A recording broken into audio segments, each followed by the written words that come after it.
नमस्कार दर्शकहरू, विजया दशमी 2079 को पावन अवसरमा तपाईँ समस्त दर्शकहरूमा कार्यक्रम हाम्रो सरोकार परिवारको तर्फबाट सुख, शान्ति एवं समृद्धिको हार्दिक मङ्गलमय शुभकामना सहित कार्यक्रममा हार्दिक स्वागत छ। म निर्मल अधिकारी। दर्शकहरू, हामी यो कार्यक्रममा लोकतन्त्रको सबलीकरण मार्फत आम युवा पुस्ता, महिला, दलित तथा पछाडि पारिएको वर्ग र समुदायको मानवाधिकार र मौलिक अधिकारको संरक्षण एवं प्रवर्धनका लागि पहल र प्रयास गर्दै आएका छौँ। दर्शकहरू, सुदृढ लोकतन्त्रका लागि राज्य सत्ता सञ्चालनमा आम नागरिक, अझ भनौँ युवा पुस्ता, दलित, महिला लगायत समाजमा पछाडि पारिएको वर्ग र समुदायको सहभागिता अनिवार्य हुन्छ। केन्द्रदेखि स्थानीय तहसम्मका सरकारले नीति निर्माण गर्दा वा योजना तर्जुमा गर्दा नागरिक तथा नागरिक समाजलाई कति सहज रूपमा स्थान दिएका छन् भन्ने कुराले लोकतन्त्र, मानवाधिकार र मौलिक हक अधिकारको अवस्थालाई प्रतिबिम्बित गरिरहेको हुन्छ। आजको कार्यक्रममा हामी कर्णाली प्रदेशको कालीकोट स्थित राजकोट नगरपालिकामा सिभिक स्पेस अर्थात् नागरिकको स्थान कस्तो छ, यसै विषयमा केन्द्रित रहेर तयार पारिएका स्थलगत रिपोर्टका साथै राजकोट नगरपालिकाका नगर प्रमुख धर्मराज शाहीसँग गरिएको टेलिभिजन संवाद प्रस्तुत गर्नेछौँ।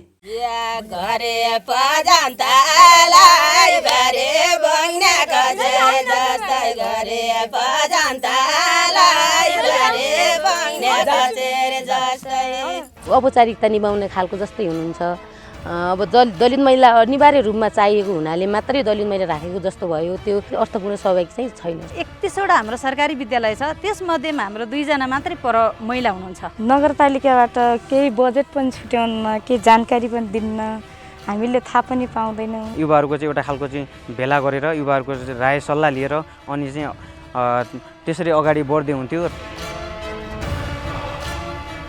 हामी त्यो नीति निर्माण कार्यक्रमबाट बाहिर छौँ अथवा हाम्रो आवाज सुनिँदैन भन्ने गुनासो आएको छ। भनेअनुसार हामी पर्सेन्टेज ठ्याक्कै चाहिँ नपुर्याए पनि अहिले प्रतिनिधिमूलक हामीले बजेटिङको व्यवस्था गर्दैछौँ। विगतमा त्यो कुरा चाहिँ अलि हुन नसकिसकेपछि उहाँहरू फेरि त्यही हुन्छ कि क्या हो भन्नेमा हुनुहुन्छ। वर्तमान त्यस्तो हुँदैन।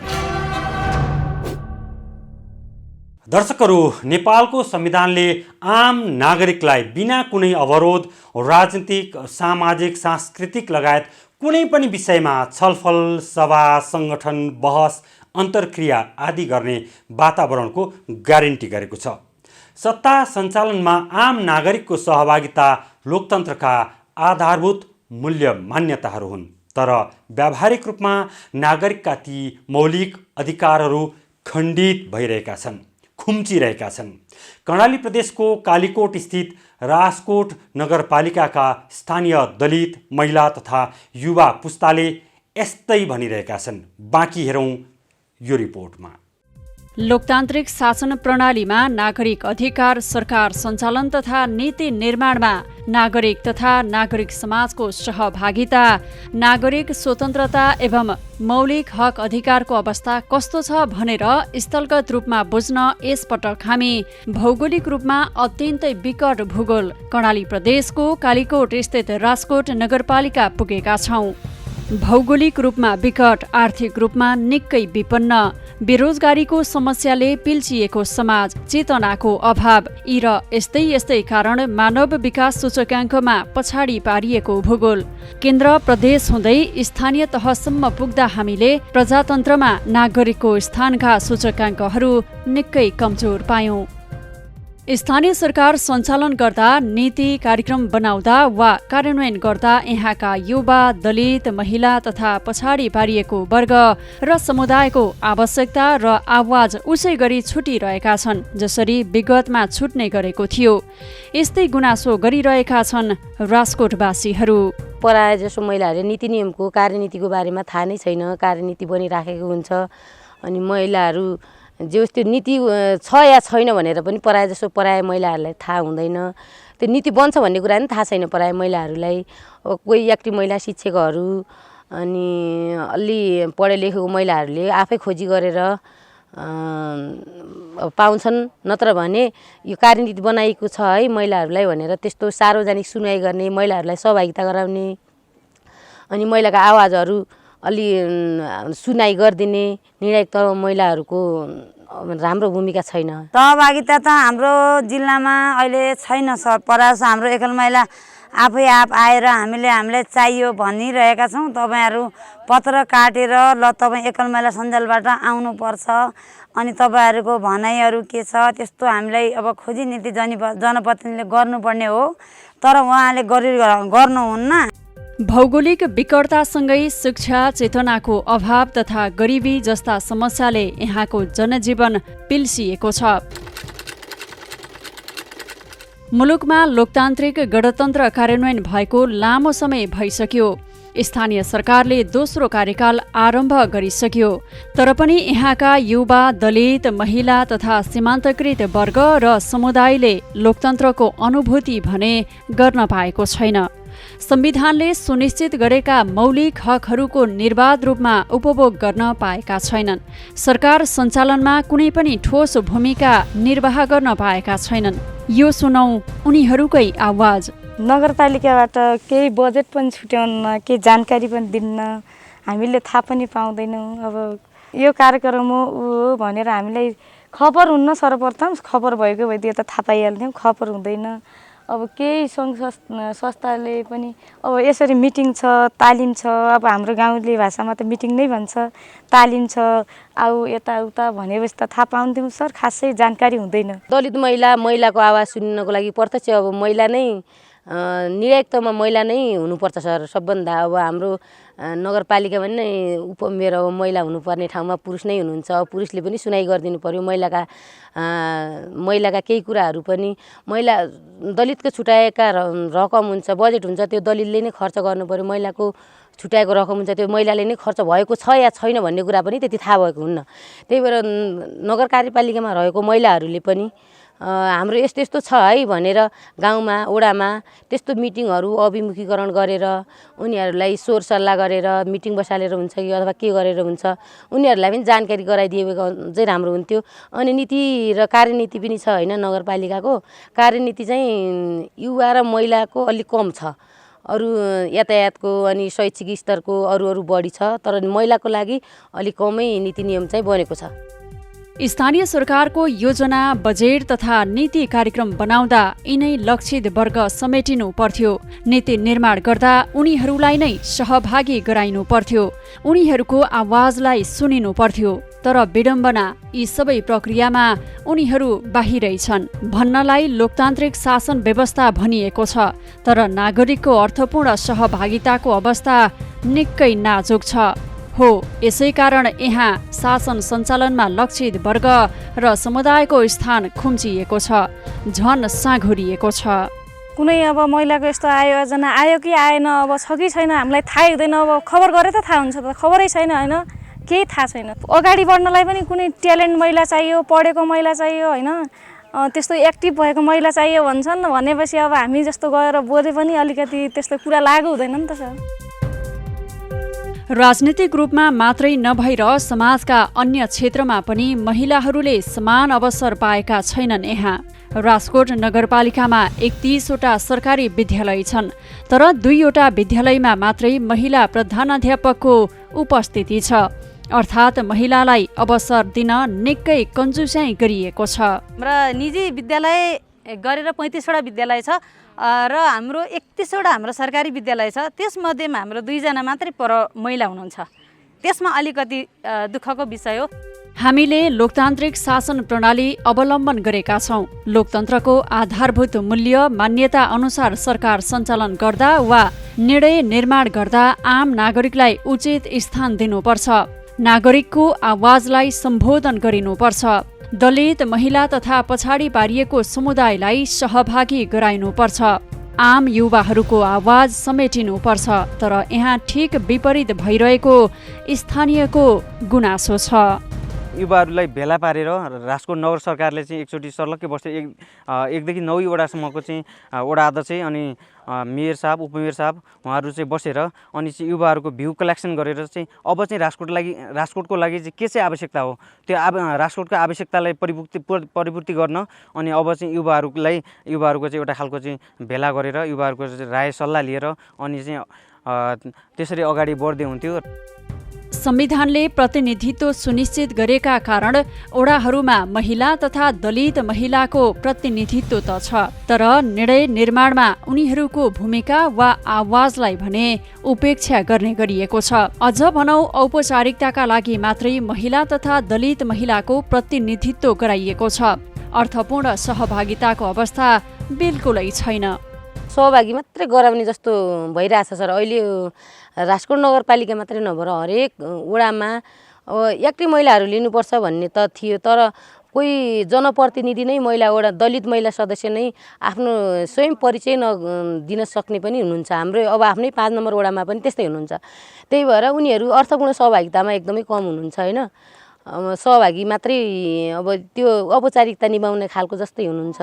अब दलित महिला अनिवार्य रूपमा चाहिएको हुनाले मात्रै दलित महिला राखेको जस्तो भयो। त्यो दलित महिलाहरूका सवालहरू अब सम्बन्धित निकायसम्म नगरपालिका गाउँपालिकासम्म पुर्याइदिने र त्यहाँका नीति नियमहरू पनि सबैले भन्ने, अनि सबै कुराहरू दलित महिला सदस्यहरूलाई पनि सबैलाई जानकारी गराउने जस्तो त्यो चाहिँ हाम्रो वडाबाट कुनै 1-2 वटा होलान्, तर भने त्यस्तै सहभागी मात्रै अर्थपूर्ण सहभागी चाहिँ छैन। संविधानले सुरक्षित गरेको मौलिक हक अधिकार कार्यान्वयनको अवस्था कमजोर छ। बस्तीमा छुवाछुत तथा जातीय विभेद कायमै छ।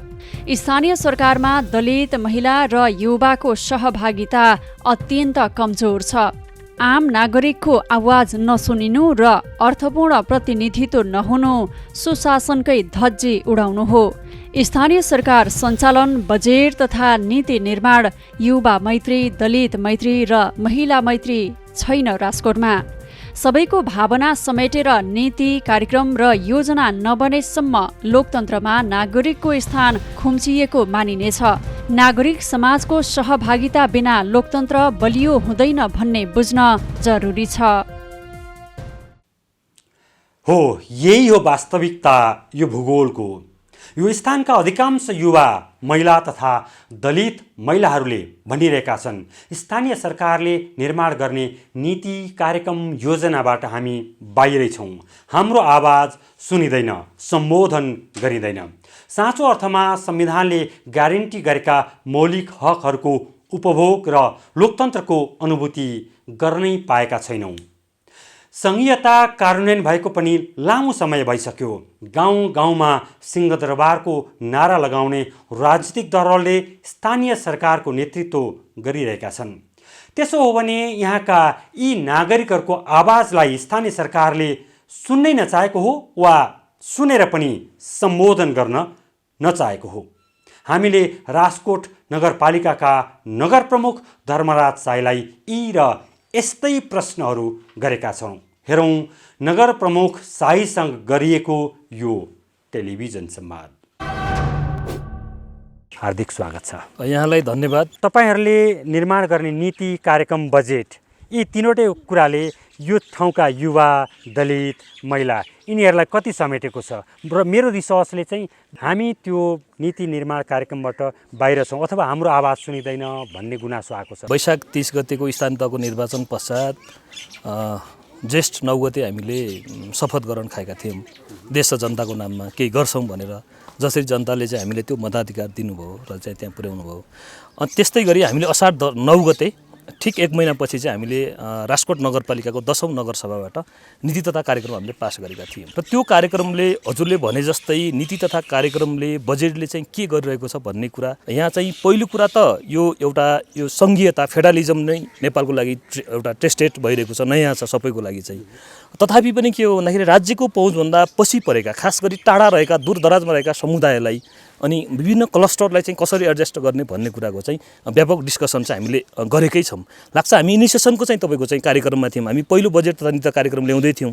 तर पनि के हो भन्दाखेरि हामीले बस्ती स्तरबाट योजना तर्जुमा, नगरपालिका स्तरबाट र प्लस चाहिँ हामीले चाहिँ बजेट ल्याउनुभन्दा अगावै चाहिँ हामीले चाहिँ सुझाव सङ्कलन कार्यक्रमबाट पनि उहाँहरूका धारणाहरू हामीले एडजस्ट गरेका हौँ। यसमा चाहिँ बरु चाहिँ के हो भन्दाखेरि अलिकति अर्थपूर्ण, अलिकति व्यापकतम सहभागिताको कहीँ न कहीँ मेलोमेसो मिलेन होला। महिलाहरूको सहभागिता केही घट्यो नि, जस्तो मेयर पनि तपाईँ पुरुष हुनुहुन्छ, उपमेयर पुरुष हुनुहुन्छ, अथवा यो सिनारियो देखियो, अथवा कार्यकारी पदहरूमा मात्रै नभएर तल्लो स्तरमा पनि सहभागिता पनि घट्दै गयो। यो अलिकति चासोको विषय, अलिक चिन्ताको विषय होइन र? दुईटै कुरा छ। यसमा के छ भन्दाखेरि गत वर्षको चाहिँ के अरे अघिल्लो स्थान तहको निर्वाचनमा उपप्रमुखहरू उपाध्यक्षहरू बढी हुनुहुन्थ्यो, अहिले प्रमुखहरू बढी हुनुहुन्छ। यो होल चाहिँ तपाईँको चाहिँ कन्टेन्टमा जाँदाखेरि चाहिँ होल एभरेजमा जाँदाखेरि कहीँ न कहीँ तलमाथि होला। तर कुरा के भन्दाखेरि अहिले एक्जिक्युटिभ चाहिँ रोलमा जाने हो भने चाहिँ प्रमुखको पदमा चाहिँ अहिले महिलाको सङ्ख्या बढी छ। तपाईँ त हिजो जनयुद्ध लड्या मान्छे होइन, राज्य संरचनाको पुनर्संरचना गर्नुपर्छ, सबै कुरा कायापलट गर्नुपर्छ, परिवर्तन गर्नुपर्छ। आज तपाईँकै हातमा त्यो चाबी छ, तपाईँकै हातमा तपाईँकै नेतृत्वमा त्यो चाबी छ कि तपाईँले भने जस्तै हिजोका ती उत्पीडित, ती महिला, ती दलित, ती सबैको अब अर्थपूर्ण सहभागिता, तिनीहरूको उत्थान विकास कसरी गर्दै हुनुहुन्छ? अब यसलाई अब सबै कुराहरू सिस्टममा ल्याउँछौँ। हजुरले भने जस्तै हामीले त यो देशमा व्यवस्था, यो देशको एकात्मक प्रणाली, आखिर फेडरलिजम अब देशको लागि आवश्यकता हो भनेर लडेको चाहिँ आखिर यो चाहिँ हामीले पद कुर्सी यो चाहिँ तपाईँको चाहिँ एक किसिमको फेसिलिटी चाहिँ पाइन्छ भनेर हामी त युद्धमा गएका थिएनौँ नि। आखिर एकात्मक व्यवस्थाका विरुद्ध हामी मर्न पनि सक्छौँ। हामी जस्तै कयौँ योद्धाहरू मरेर आखिर जीवनको चाहिँ बलिको चाहिँ बोका भएर यो व्यवस्था आउने हो, त्यसरी चाहिँ लाग्नुपर्छ भनेर हामी लागेको मान्छे हो। लाग्दा पनि के हो भन्दाखेरि हामी जसरी चाहिँ तपाईँ युद्धमा घुम्यौँ, लाग्यौँ, तपाईँको चाहिँ यो मलाई चाहिँ परिवर्तन गऱ्यौँ, आखिर यो देशको एकात्मक राज्य प्रणालीलाई हटाउन सफल भयौँ, अनि यो देशमा चाहिँ फेडरलिजम एउटा सङ्घीयता ल्याउन सफल भयौँ। अब यो सबै कुराहरू हामी टेस्टेडमा चाहिँ अब अलिक अगाडि बढिसकेपछि व्यवस्था चाहिँ अनुसारको अवस्था अब कसरी सुधार्ने, यो कुरा अलिकति मेजर बन्दै आएको छ अहिले। जस्तै अब विभिन्न ढङ्गले चाहिँ विदेशी हुनु परेका युवाहरूलाई यहाँ कसरी हामीले एडजस्ट गर्ने, यो चाहिँ बेरोजगार युवाहरूलाई कसरी सम्बोधन गर्ने, एकल महिला, दलित, तपाईँको चाहिँ जनजाति, मानौँ न अब यो चाहिँ राज्यको चाहिँ पहुँचभन्दा टाढा रहेको समुदायले कसरी एडजस्ट गर्ने भन्ने कुरा हाम्रो लागि च्यालेन्जिङ छ। अझ मेरो चासो चाहिँ मेयर साहब है, जस्तो तपाईँहरूले गर्ने निर्णय निर्माण हुन्छ नि, निर्णय निर्माण प्रक्रियामै डिसिजन मेकिङ प्रोसेसमै त्यो कम्युनिटीलाई जस्तो युवाहरूलाई नै सहभागी गराएर उनीहरूलाई कस्तो खालको नीति कार्यक्रम चाहियो, उनीहरूकै आवाज सुनेर त्यो अनुसारको नीति निर्माण गर्न सके अझै राम्रो हुन्थ्यो। सक्छौँ, त्यो हामी गर्छौँ। त्यो हामी त्यही त भन्यो, हामी लर्निङमै छौँ, हामी लर्निङ फेजमा छौँ, इनिसिएसन फेजमा छौँ। तर पनि कुरा के हो भन्दाखेरि केही न केही दायराहरू जस्तै नगरसभा सदस्यमा ठ्याक्कै तपाईँको चाहिँ हामीले सबै मान्छेलाई एडजस्ट गर्न त सक्दैनौँ। तर पनि कुरा के भन्दाखेरि नगरसभा चाहिँ हामीले ओपनली नै गरौँ नि त। के हो त खास हाम्रो बजेट चाहिँ हामीले छुट्टै चाहिँ तपाईँको चाहिँ कोही त्यहाँभित्रको चाहिँ प्रतिनिधिले चाहिँ आफू अनुकूलन लिनुपर्ने केही छैन। आखिर राजकोटवासीकै समृद्धिको लागि चाहिँ हामीले बजेट चाहिँ एलोकेट गर्ने हो, हामीले यहाँको ग्राफ त्यही अनुसार नै बनाउने हो। यहाँको समुदाय, यहाँको चाहिँ मलाई चाहिँ पछि परेको वर्ग समुदाय, आखिर त्यो क्षेत्रलाई चाहिँ तपाईँको चाहिँ हामीले पिकअप गर्ने त हो नि। त्यसो भन्दा हाम्रो छुट्टै केही छ भन्ने चाहिँ छैन। तथापि पनि केही कानुनी हिसाबले चाहिँ मान्छेलाई बाँधेको तपाईँको चाहिँ इन्भल्भ गर्न नसकिने परिस्थिति जो छ त्यसलाई फेरि के छ भने हामीले अगावि नै हामीले नगरसभाको अगावि नै के गरेका छौँ भन्दाखेरि वार्ड स्तरबाट, बस्ती स्तरबाट तपाईँको योजना तर्जुमा गोष्ठी हुँदै सुझाव सङ्कलनसम्म चाहिँ उहाँहरूको चाहिँ के हो त भन्ने कुरा हामीले जोडेका छौँ। त्यस्तै गरी सुझाव सङ्कलनहरू गर्नुभएको छ व्यापक मात्रामा, सबै क्षेत्रबाट, सबै महिला, दलित अथवा युवा सबै क्षेत्रको सुझाव सङ्कलन समूहको सबै चाहिँ तपाईँको क्लस्टरलाई हामीले एडजस्ट गरेका छौँ।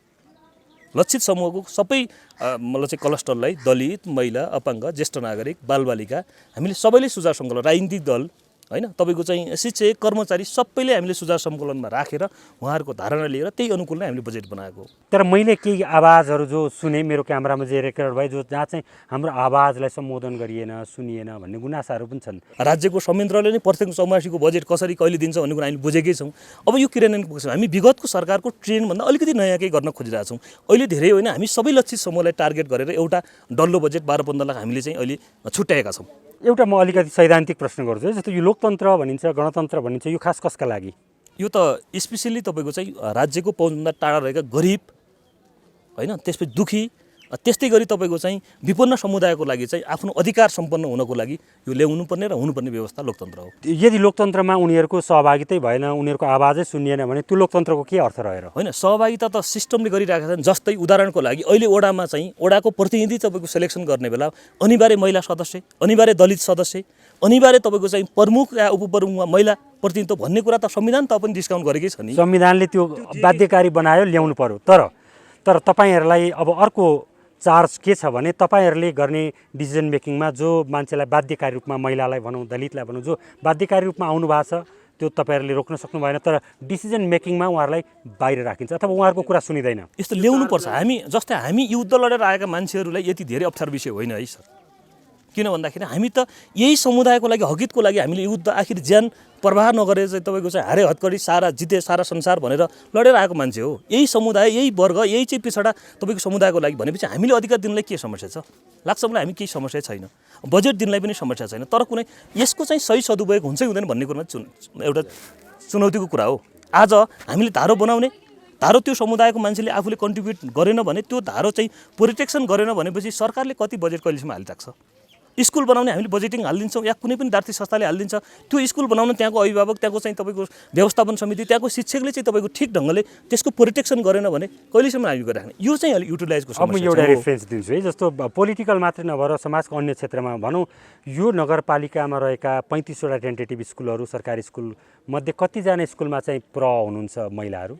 महिलाहरू त अहिले यस्तै 4-5 जना मात्रै हुनुहुन्छ, 3 देखि 5 2जना हुनुहुन्छ? होइन, 3 जना चाहिँ हुनुहुन्छ सायद। ल खैर 3 जना, तपाईँले 35 मा 3 मा यो सङ्ख्यालाई किन बढाउन सकिया छैन? यो यस्तो छ, अब यो के हो, पुरानो ट्रेन्डले पनि कहीँ न कहीँ डिस्टर्ब गरिरहेको छ। मैले अहिले चाहिँ ठ्याक्क तपाईँले ठिक रिफरेन्स ल्याउनु भएको छ। मैले अहिले शिक्षा क्षेत्रमा अब शैक्षिक आधारभूत ढङ्गको शैक्षिक परम्परागत चाहिँ सुधारले हुँदैन, अब शैक्षिक क्रान्ति गर्नुपर्छ भनिरहेको छु मैले। शैक्षिक क्रान्ति गर्छु भनेको त्यो भनेको त्यही तपाईँको महिला हेडसर बढाउने भने हो। त्यही तपाईँको चाहिँ कहिल्यै पनि इतिहासमा आज 25 देखि 30 वर्षमा हेडसर हुने सरहरूलाई अब तपाईँहरू रेस्ट गर्नुहोस्, अर्को चाहिँ तपाईँको न्यू जेनेरेसन हेडसर हुन्छ भने हो, होइन? आखिर त्यही तपाईँको चाहिँ निजी करार राहत, यहाँभित्र थायी दरबन्दी, अस्थायी दरबन्दी, यहाँभित्र एक किसिमको चाहिँ अर्को खालको चाहिँ एउटा विभेदकारी चाहिँ तपाईँको नीति छ नि, त्यसलाई कहीँ न कहीँ तपाईँको चाहिँ ब्यालेन्स गर्नको लागि त्यो क्रान्ति भने हो हामीले। अहिले अब कम्तीमा न्यूनतम 10 जना चाहिँ हेडसर हुने कि त भन्ने मैले तयारी गर्दैछु। सायद तपाईँ चुनावपछि आज विभिन्न चाहिँ हामीलाई त्यो संयन्त्रले आचार संहिता डिस्टर्ब गरिरहेको छ। चुनावपछि चाहिँ तपाईँले फेरि यस्तै यो ठाउँमा चाहिँ एउटा मलाई चाहिँ इन्टरभ्यू लिन आउनुभयो भने देख्नुहुन्छ कम्तीमा 10 जना पराव बनाइदिन्छु मैले। पक्का हो, यो रेकर्डेड छ, रेकर्डेड छ। म चाहिँ 10 जना पराव बनाउँछु। सक्नुहुन्छ सक्नुहुँदैन, उहाँलाई 3 वर्ष लागि टेस्टेड टाइम हुन्छ।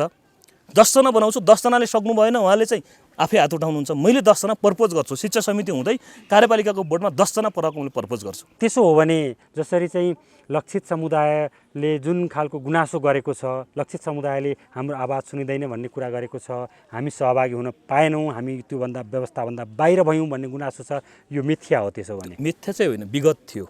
अब वर्तमान त्यस्तो हुँदैन, विगत थियो।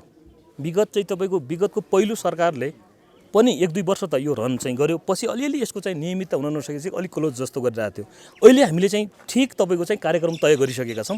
हामी पहिलो चौमासीबाट अब यो प्याकेज खोल्छौँ, मैले भने नि भर्खर त हामी निकासको प्रक्रिया छौँ।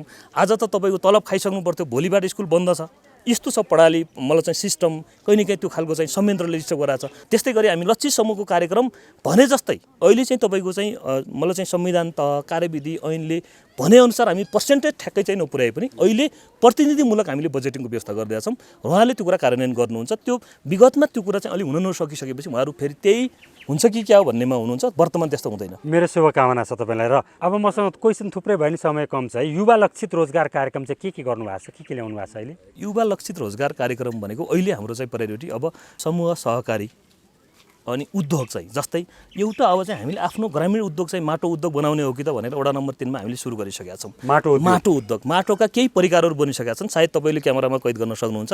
हामीले काठमाडौँबाट चाहिँ तपाईँको चाहिँ भक्तपुरबाट तपाईँको चाहिँ 2 जना प्रशिक्षक चाहिँ ट्रेनर लिएर आज झन्डै 3 महिना तालिम चाहिँ सुरु गरेर 1 महिनाको तालिम भोलि सकिँदैछ। माटोबाट बन्ने विभिन्न चाहिँ तपाईँको चाहिँ प्रकारका भाँडोहरू हामीले डेली युजदेखि लिएर अलिकति लङ लास्ट युजमा चाहिँ हुने चाहिँ तपाईँको चाहिँ अनि सामग्रीहरू त्यहाँ तयार हुँदैछन्। र हामी अब यो नेपालका बजारमा हामी विस्तार गर्दैछौँ यसलाई। आज धेरै टाढा नभए पनि हामी कर्णाली प्रदेशको राजधानी सुर्खेत, कालीकोटको मानव बजार आसपासमा हामी अब त्यो लिन्छौँ। हामी डेली युजका देखि लिएर चाहिँ तपाईँको अलिक सस्टेन युज हुने चाहिँ सामग्रीहरू त्यहाँ बन्दैछन्। एउटा त्यसलाई चाहिँ अब टार्गेट गर्दैछौँ। उद्योगहरू केही गर्न सकिन्छन् त हाम्रै पुँजीबाट भन्ने कुराको खोज अन्वेषण भइरहेछ। अर्को समस्या के छ भन्दा जस्तै युवा लक्षित कार्यक्रम गर्नलाई हाम्रो यही चाहिँ तपाईँको चाहिँ सीमा रेखाको बजेटबाट अब सम्भव छैन के।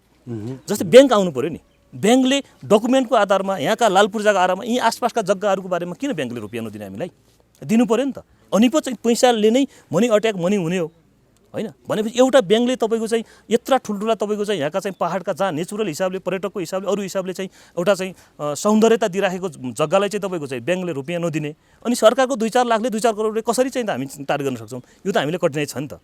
तर पनि के हो भन्दाखेरि समूह सहकारी तपाईँको चाहिँ विभिन्न बिजनेसहरू होमस्टेहरू के गर्न सकिन्छ युवाहरू अब गरौँ भन्नेमा हामीले प्याकेज गरेका छौँ। पोषण सर, अन्तिममा त्यसो भने जुन ठाउँमा बसेर हामी संवाद गर्दैछौँ, अर्को सालको नगरसभा तपाईँ यही डबलीमा गरेर आम युवाहरूका, महिलाहरूका, दलितहरूका सबैका आवाज सुनेर एउटा समग्र रूपमा यो पालिकाको नीति कार्यक्रम यो डबलीमा खुल्ला रूपमा सञ्चालन गरेर सबैको आवाजलाई समेट्ने खालको कार्यक्रम ल्याउन सक्नुहुन्छ? एक्ज्याक्टली गरिन्छ। अस्ति नै हामी गर्थ्यौँ, सायद यस्तो थिएन फिल्ड चाहिँ यहाँ।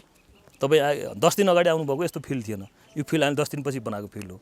सायद यहीँ त्यस्तो खालको चाहिँ इन्भाइरोमेन्ट हामीले यहीँ ओपन गरिदिन्थ्यौँ। हामीसँग यहाँ तल मौजुद चाहिँ 60-70 जना हल अट्ने हलमा चाहिँ हामीले टोटल मान्छे राखेर सभा गरे हो। के खासै केही छैन, लिनुदिनु छुट्टै के छ। बजेट छ त राजकोटवासीकै बजेट हो, सबैले बाँडेर तपाईँको चाहिँ कहाँ आवश्यक छ, कहाँ चाहिँ तपाईँको चाहिँ गर्नुपर्ने हो, कहाँ प्रायोरिटी दिनुपर्ने हो, कहाँ सेकेन्डरी दिनुपर्ने भन्ने कुरा त त्यसले बोल्छ, त्यो अनुसार गर्ने हो हामीले। अनि प्रत्येक समुदाय स्तरबाट, बस्ती स्तरबाट, वार्ड स्तरबाट प्रतिनिधित्व हुनुहुन्छ त्यहाँ चाहिँ, त्यही अनुसार जाने हो नि। तर फेरि भने जस्तो ठ्याक्कै चाहिँ छैन क्या, त्यो फेरि विभिन्न चाहिँ तपाईँको चाहिँ संयन्त्रले बाँधिरहेको छ। जस्तै शिक्षामा यति दिनै पर्छ, नत्र धेरै मान्छेको जागिर जान्छ, स्वास्थ्यमा यति दिनै पर्छ, धेरैको जागिर जान्छ। मान्नु अब यहाँ अरू कुनै चाहिँ तपाईँको चालु आयोजनाहरू छन्, मलाई चाहिँ केही मल्टी इयर आयोजनाहरू छ, त्यहाँ दिनै पर्छ। यस्ता खालका केही कठिनाइहरू छन्, तर पनि के हो भन्दाखेरि हामी चाहिँ ट्रान्सपरेन्सी एकदम गर्छौँ, गर्न तयार छ। हस्, यो समयका लागि, यो संवादका लागि यहाँलाई हार्दिक धन्यवाद। नमस्कार। दर्शकहरू, लोकतान्त्रिक शासन प्रणालीमा नागरिकलाई केन्द्रबिन्दुमा राखेर शासन सत्ता सञ्चालन गरिनुपर्छ। नागरिकको अधिकारलाई, सहभागितालाई वा आवाजलाई सङ्कुचित पारेर लोकतन्त्रको अभ्यास कदापि सम्भव छैन। स्थानीय सरकार सञ्चालनमा नागरिक वा नागरिक समाजको भूमिका महत्त्वपूर्ण हुन्छ। सरकार सञ्चालनमा वा नीति निर्माण प्रक्रियामा युवा, दलित, महिला वा स्थानीय व्यक्तिहरूको उपस्थिति र सहभागिताका लागि राजकोट नगरपालिकाका नगर प्रमुख धर्मराज शाहीले गर्नुभएको प्रतिबद्धताको हामी निरन्तर फलोअप गर्नेछौँ र यसको कार्यान्वयन भएको हेर्न चाहन्छौँ। हस् त, यो प्रसङ्गसँगै कार्यक्रम हाम्रो सरकारको आजको निर्धारित समय सकिएको छ। कार्यक्रमबाट सम्पूर्ण युनिटका साथ मलाई पनि बिदा दिनुहोस्। नमस्कार।